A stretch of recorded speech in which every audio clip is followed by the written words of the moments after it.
What is going on, guys? JD from New York here.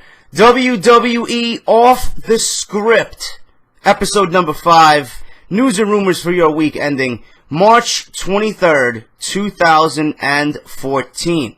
Before I get into it, guys, if you guys missed any of my previous videos, I know YouTube has been fucked up. I don't know what is going on. People aren't getting my videos. I get at least 5 messages a day.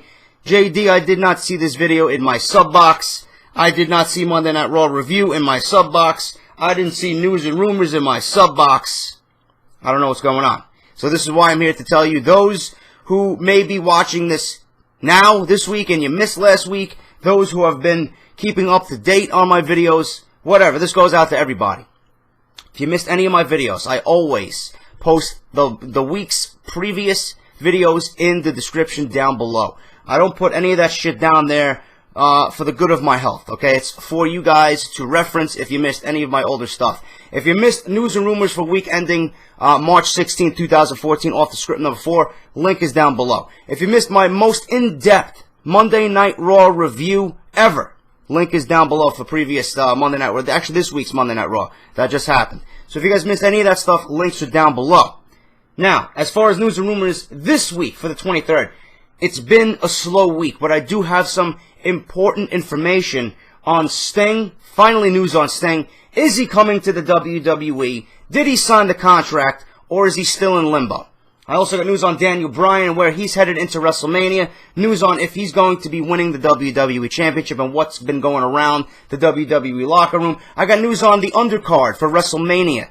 Got a bunch of news, guys, but it's been a slow week, and I'm going to start off with Daniel Bryan, a.k.a. Bryan Danielson, the American Dragon. Okay, for you Ring of Honor guys.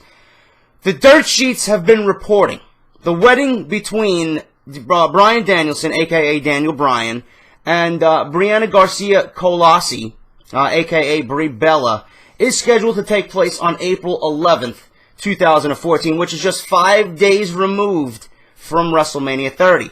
Their wedding will be shot as the focus of the final episode of Season 2 of WWE's Total Divas reality show. According to one report, there is a decent possibility that both Bryan and Bella will win the WWE World Heavyweight Championship and Divas Championship at WrestleMania 30.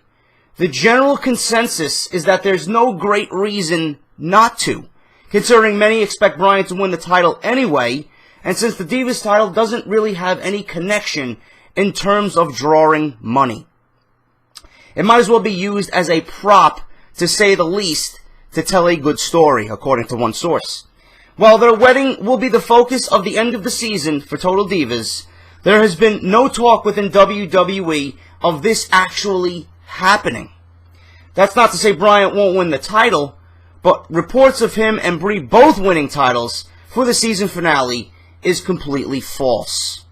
Now, I do expect Daniel Bryan to win the WWE Championship at WrestleMania. It absolutely makes no sense. And if he doesn't win the championship, people will riot. WrestleMania will fucking burn to the ground. Believe me on that. And I actually just got done watching a Sean's View entertainment video about Daniel Bryan and news that he found on one of the dirt sheets. I don't know which one it was, about Daniel Bryan winning the WWE Championship, and that there was creative meetings with creative Vince, Triple H, and all of them, and Vince does not want to hear anything about Daniel Bryan being pitched, or ideas being pitched to Vince about him winning the WWE Championship. Those rumors are completely fucking false, and I even commented on the video. False. People are worried about Bryan and the ratings. Bryan has absolutely nothing to do with the ratings. I want each and every one of you to realize this. Bryan has nothing to do with the ratings. The ratings drop when Bryan is on TV is not his fault. These are the same people that blamed Bryan for SummerSlam's piss-poor fucking buy rates on pay-per-view. Really? You put Bryan in a match with John Cena and it doesn't sell? Who doesn't want to see John Cena that's in the demographic of 10 to 16? Okay, I don't understand. John Cena alone sells pay-per-views. He is a proven winner. He's a proven moneymaker. You put Daniel Bryan with John Cena, and it doesn't draw, it's neither of their faults. The match at SummerSlam was great. The ending was great.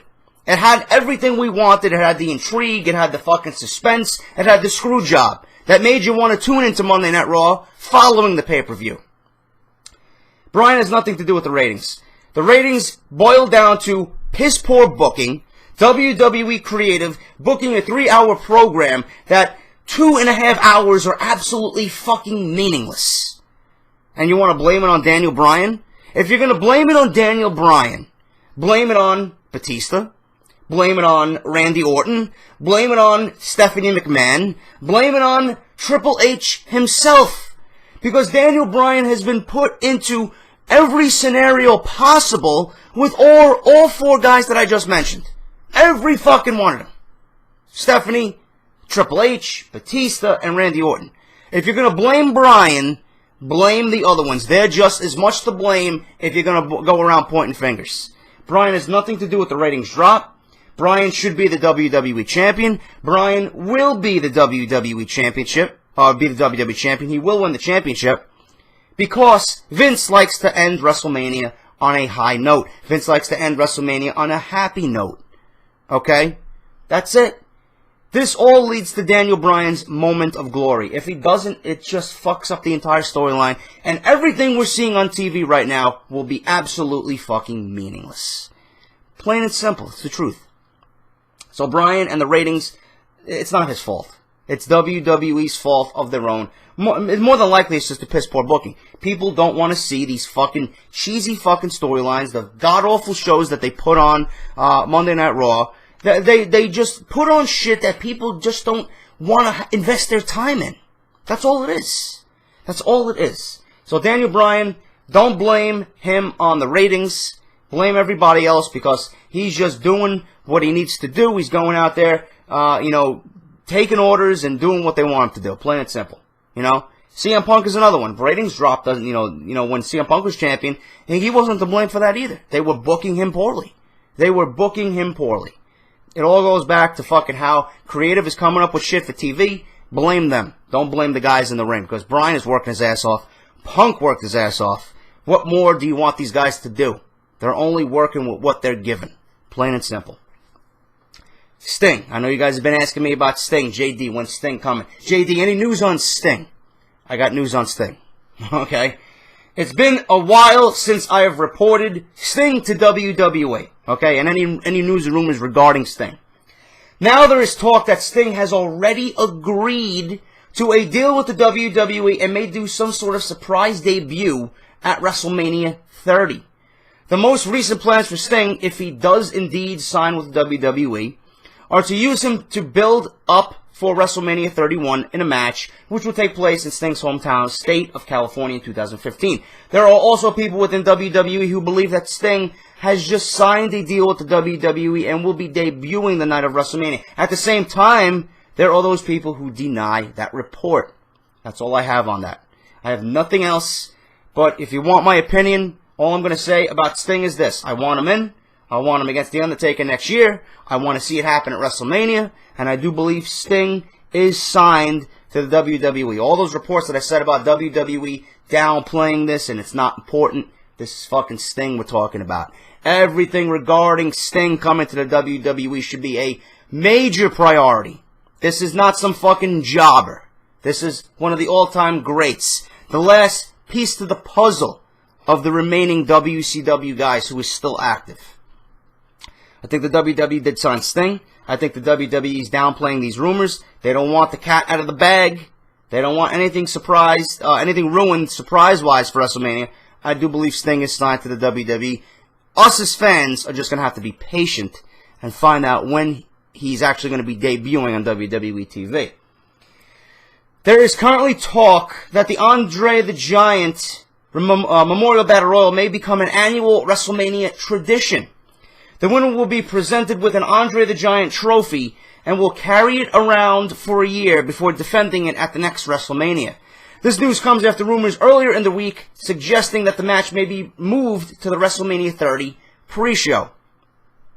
Number one, you're not going to have Hulk Hogan come out and announce a Andre the Giant Memorial Battle Royal with all the importance behind it. They fucking let up and talked about this huge surprise that Hogan was going to debut on Monday Night Raw.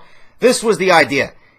I doubt the WWE is that fucking foolish to have Hogan come out and say something regarding an Andre the Giant Memorial Battle Royal only to have it put on the pre-show. It will be on the main card. You have a lot of fucking guys who are not going to be on the main card, you know, that really don't deserve to be pre-show only. It's going to be on the main show. I gave you my opinion on this. It really needs to be built like a Royal Rumble. I don't want 30 guys in the ring at one time.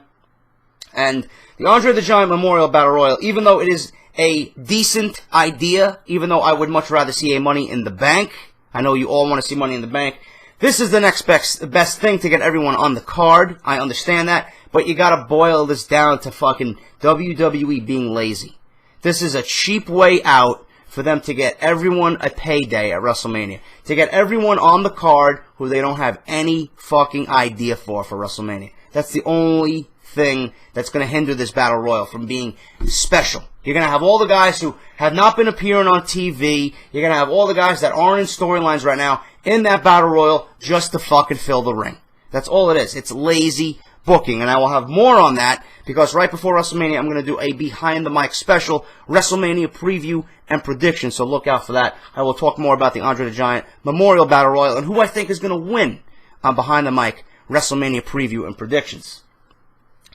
Last year, The Undertaker surprised many by staying on the roster for a few weeks after his yearly WrestleMania appearance in order to run a short angle with The Shield. If you guys remember that, he was put through a table and out of commission by The Shield in London, England.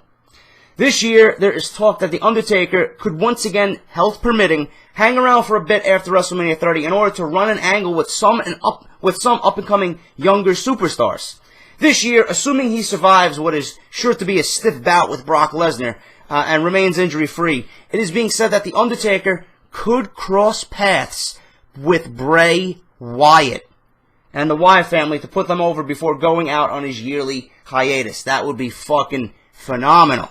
Can you imagine The Undertaker being put out of commission by Bray Wyatt? Can you imagine Bray Wyatt defeating John Cena and then following WrestleMania have a short thing with The Undertaker and he puts The Undertaker out? Bray Wyatt would be made, man. Bray Wyatt would be made. Actually, I would like to see them wrestle on pay-per-view. If The Undertaker can remain around for a month, you know, and put him over, you know, they go back and forth. Can you imagine the promos going back and forth between Bray Wyatt and The Undertaker, and then have them fight at Extreme Rules or Payback or one of them fucking pay-per-views? It would be fucking awesome. But I do like the idea of that. Hopefully The Undertaker remains healthy. I know it's going to be fucking an all-out war with Brock Lesnar. I don't think The Undertaker is actually going to be walking out in one piece in that match. I know Brock Lesnar is a stiff worker. Every time I see Brock Lesnar in the ring, I think he's going to kill somebody. He's either going to kill somebody or injure himself because he's just so fucking ruthless in the ring. But that's the way he is. You know, that's the way he is, and I don't want to see Brock Lesnar any other way. But this is The Undertaker we're talking about. Undertaker's 48 years old, and all I can say is I'm looking forward to the match. I just hope The Undertaker does walk out and is okay following WrestleMania, because I would love to see him cross paths with Bray Wyatt like the rumors suggest. According to PW Insider, when CM Punk first walked out on the WWE and the idea of Daniel Bryan vs. Triple H at WrestleMania began being discussed, people in every aspect of the company did not believe that Bryan would get pushed. Something changed over the past few weeks, and that was CM Punk deciding or not whether to come back to the company. A number of people in the WWE have gone from being silent and patient when Punk first walked out to having attitudes like, how dare he not come back and be part of WrestleMania. It's insinuated within WWE that the Yes Movement angle with Daniel Bryan on Monday's Raw and some of the verbiage used was meant to be a middle finger to CM Punk and an underlying message that this could have been you, but now it won't be. Talking about the Monday Night Raw from Memphis, Tennessee, where he hijacked Raw, Occupy Raw. I know Triple H used something in regards to Daniel Bryan saying, listen, if you want to take your ball and go home or something like that, along those lines on Monday Night Raw, he used that. That was a CM Punk reference. But we all know for a fact Daniel Bryan versus Triple H makes more sense than CM Punk did. I know CM Punk, you know, he was going to be put in a high-profile match. The next best thing, since he wasn't going to be in the title picture, was to go against Triple H. But it really didn't make sense. It made sense somewhat, but it would make more sense if it was Daniel Bryan. So now with Punk gone, Bryan's got the opportunity not only to fight Triple H, but to also become the WWE Champion if he beats Triple H, because he'll be in the Triple Threat match. I look forward to seeing Daniel Bryan win the WWE Championship at all. You know, CM Punk leaving may be a blessing in disguise to Daniel Bryan, you know. And I'm not sure if CM Punk knows this or not, but he's doing Daniel Bryan a huge favor. But as far as CM Punk goes, I don't know if you guys seen him on The Talking Dead. Got news on that. Figure 4 Online reported, or Figure 4W Online reported that people backstage at Raw were talking about how much rested and healthier CM Punk looked on The Talking Dead. Several news articles confirm and note that people were talking about how Punk looked 10 years younger on The Talking Dead. He looked great. You know, he looked great. He had, you know, he grew out his hair a little bit. He looked a little bit more refreshed. He had nothing bother him. He didn't look stressed out. He looked in great shape. He looked great. Not tired, not stressed or anything. I caught about 5 minutes of it, and then I turned it off because I knew he wasn't going to be talking about wrestling. But Chris Hardwick actually referred to him as Phil Brooks. I did hear from other guys on my Twitter profile that he did call him CM Punk at one point, but he was kind of hesitant about calling him CM Punk. They wanted to do away with the WWE name and just go by his name, real name, Phil Brooks. So that's where that led. And like I said, CM Punk did look 10 years younger. He looked healthy. He looked fit. He looked in great shape. He looked rested. That's the main thing. Hopefully he comes back on his own volition, on his own accord. And, you know, when he's ready to come back, hopefully WWE does let him in. But I know Vince sees CM Punk as a moneymaker, so, you know, I know Vince is doing most of the negotiating with CM Punk. I know Triple H may have other feelings towards Punk. But I know from various reports that I read that Vince still wants Punk back. Depending on how the locker room will take to that, we don't know. But I do expect Punk back at some point. When it's going to be, I have no idea right now. WrestleMania is the last opportunity for Punk to come back. If Punk is not back at WrestleMania, you know, everyone should just give up on it until he comes back and surprises us all. I do expect him back. The thing is, when? You know, it's going to be on his terms and what's going to happen with storylines and where his character is going to go, because that's the reason why, part of the reason why he's gone. You know, no direction with his character. There's no long-term booking like WWE tends to do. And obviously he was worn out. He needed rest. He just wants to step away and, you know, just clear his mind and rest up. So Punk did look good. Hopefully he does come back. What else do we have here? We have a news article on Monday Night Raw's tag team division, or WWE's tag team division. There was a lot of talk backstage on Monday's Raw about how the tag team division is a hot mess right now. No question. It is that way because Vince McMahon continues to change things on a weekly basis. On a related note, Road Dogg is expected back in the ring as soon as next week. As of this week's Raw, there were no huge surprises planned for the Andre the Giant Memorial Battle Royal at WrestleMania 30. That does not mean some former stars will be used, but there were no surprises planned as of this week's Raw. I do expect there to be some surprises, maybe some old timers coming in. But I do expect them to be some surprises, maybe some NXT stars mixed in. Listen, you got 30 guys to fill that ring. You got to have some kind of surprise. News on WrestleMania. This is the other big story of the week. We're just a few weeks away from WrestleMania, okay? And much of the card is still up in the air. It's looking like WrestleMania will be an 8-man match over 4 hours. An 8-match show over 4 hours. Coming out of the SmackDown tapings, it appears the Usos will be defending the WWE Tag Team Championships against Jack Swagger and Cesaro and Curtis Axel and Ryback. I don't know where they get those two from. It should just be Swagger and Cesaro versus the Usos. I don't know where Curtis Axel and Ryback fit into that. They've been jobbing left and right, and I don't see why they deserve a Tag Team Championship match. But this is what the report says.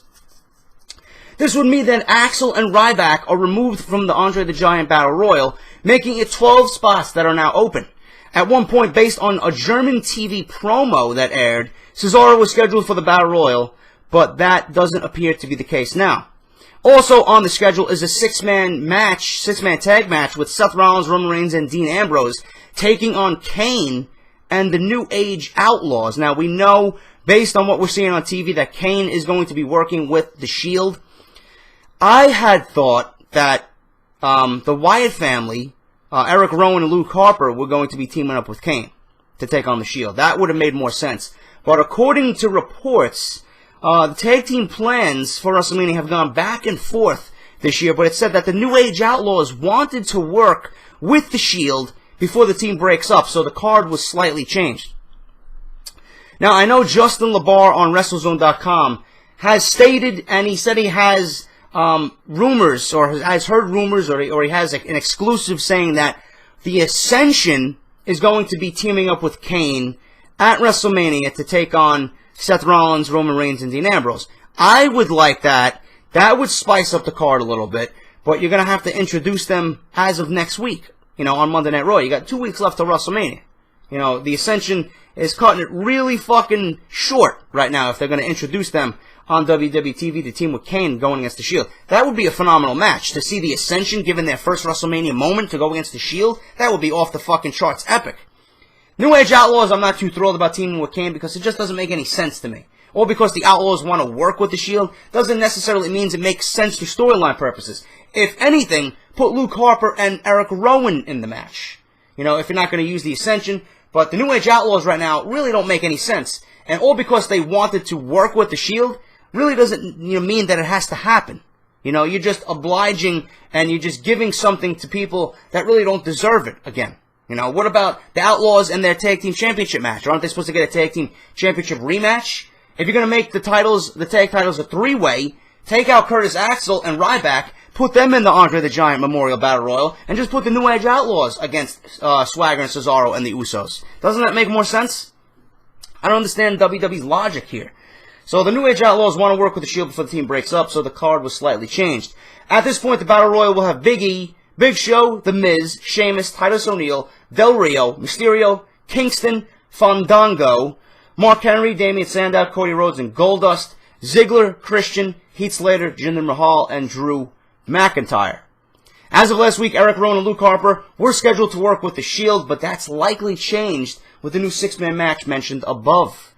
There's talk that Rowan and Harper may end up only interfering in the John Cena vs. Bray Wyatt match, or they may be added to the Andre the Giant Memorial Battle Royal. Reference what I said here. It makes more sense to put the Outlaws in the tag team title triple threat if that's the route they want to go. Seth Rollins, Roman Reigns, and Dean Ambrose vs. Kane, and Eric Rowan vs. Luke Harper makes the most sense. If you want to flip things and just fucking take everyone by surprise, put the Ascension on WrestleMania. Listen to Mr. LaBar. He knows what he's talking about. I would love to see that, and hopefully that does happen. Okay, so we're going to find out. We got 2 weeks left of WrestleMania. I'm sure we'll find out on Monday what's going to happen with Kane and the Shield. As seen on last week's Raw during Randy Orton vs. Daniel Bryan match, Orton yelled at a fan at ringside, if you guys remember this. He was yelling at a fan. Fan said, count them out, this and that, and Orton was pointing the finger saying no DQ. He was yelling at a fan at ringside, told the referee to ring the bell when Orton was beating on Bryan. Orton said, ring the bell, are you kidding me? It's a no DQ match, there's no bell to ring. Orton then did his move on Bryan before pointing back at the fan, as seen in the photo that was posted on the website that I took this news and rumors from. This was actually seen as calling the fan out, and it rubbed some people backstage the wrong way. A source pointed out to Orton's history at getting frustrated with fans, noting that it could have been why it was brought up backstage. I liked it. It added the intensity to the match. I find absolutely nothing wrong with what Randy Orton did on Monday Night Raw. A couple of more pieces of news, guys. I've mentioned before that Vince McMahon and Triple H, the Power Struggle storyline that was supposed to take place leading up to WrestleMania 30 may instead happen this summer. Another pre-WrestleMania storyline which apparently fell through was a Sheamus heel turn. Past rumors indicated that this idea may have been ditched when CM Punk walked out of the company, and WWE officials wanted to keep Sheamus as the face on SmackDown to help fill the void. Like the Power Struggle feud, Sheamus' heel turn may resurface this summer. I can't wait because he works much better as a heel. That is when it's rumored he'll be amongst the top 5 superstars on the WWE roster to be pushed within the company. UFC Women's Bantamweight Champion Ronda Rousey was asked at UFC 171 weigh-in this past Friday about CM Punk attending her fight against Sarah McCann at UFC 170. Rosa noted that her and her friends hung out with Punk and his crew, which was all kinds of awesome, she said. I was totally a dork and starstruck, Rousey admitted. I think the first thing I said to him was, "I love you," which was a terrible thing to say and not smooth at all. He was super cool. Rosa also said that she would be willing to train with Punk, although it would be difficult because he lives in Chicago. Meanwhile, she lives out in L.A. Can you imagine Ronda Rousey in WWE? That would be fucking fantastic. You got a beautiful woman like her, and then someone as skilled as her in the ring. I don't think the Divas would ever fucking stand a chance at all if she came into the WWE. According to PW Insider, it's no secret that several traditional pay-per-view providers have been worried about losing the WWE's pay-per-view business now that the network has launched. In-demand officials are reportedly very worried about losing WWE pay-per-view business due to the network and have been thinking of ways to make up for potential losses. In-Demand has reached out to a number of pro wrestling event producers and some indie TV promotions as well that have never been on pay-per-view, with the idea of bringing in new content that would air taped and live to In-Demand. Also, guys, two more pieces of news here this week. WWE issued the following statement on their website. Notwithstanding the overwhelmingly positive response to the WWE Network, we want to ensure subscribers that they will have the highest quality experience watching WrestleMania 30 and all of our programming, and thus have put in place significant quality assurances. These steps include increased capacity to handle high volumes of transactions, logins, and concurrent live streams, daily stress testing and all systems over an extended period, and the addition of technology experts to review our plan and procedures. We're confident that we will have everything ready on Sunday, April 6th. That is according to WWE's website. I hope so, because if WrestleMania is flawed in any way on the network, there's going to be a fucking problem. And finally, guys, WWE announced today that the kickoff pre-show for WrestleMania 30 will be 2 hours. Beginning at 5 p.m. Eastern Standard Time, the first hour will feature a panel with current superstars and legends, with interviews and more. It will air on WWE.com, the WWE app, YouTube, Facebook, Twitter, Google+, and Feed. The second hour will begin at 6 p.m. Eastern Time on the WWE Network with a panel, more interviews, and a match. WWE WrestleMania 30 then kicks off at 7 p.m. sharp Eastern Standard Time. That is your news and rumors for this week, guys. Let me know what you think of this week's news and rumors down below. I hope you enjoyed this week's Off the Script, guys. And as always, fuck those other guys. Fuck those other guys. This right here is your #1 source for all your WWE needs right here on YouTube.com. I will be back on Tuesday, as always, guys, with my in-depth Monday Night Raw review. And until then, guys, take care. If you missed any one of my older videos, if you missed last week's videos, news and rumors off the script, and WWE Raw review, links are down below. I will see you guys on Tuesday for Monday Night Raw review, guys. Take care, and I'll talk to you soon.